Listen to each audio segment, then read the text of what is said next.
Edition. Endlich ist er da, der Sommer. Und so viele Sommerwörter, die im Schweizerdeutschen so schwierig auszusprechen sind. Zumindest für uns Exildeutsche in der Schweiz.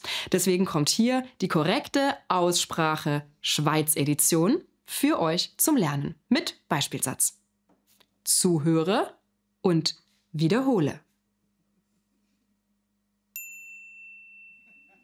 Recovery. Recovery. Diese Ferien sind für alle Eltern die reinste Recovery. Kiffladen. Kiffladen. Den besten Shit gibt's im Kiffladen. Goshini üder so. Goshini üder so. Die spinnen, die Römer, nie hören sie zu. Goshini üder so. Mirkos Bucketliste. Mirkos Bucketliste. Mirkos Bucketliste ist ganz schön billig.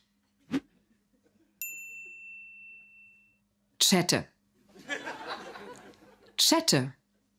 Ach, bei dem ganzen Gechatte kommt eh nur Unkraut raus.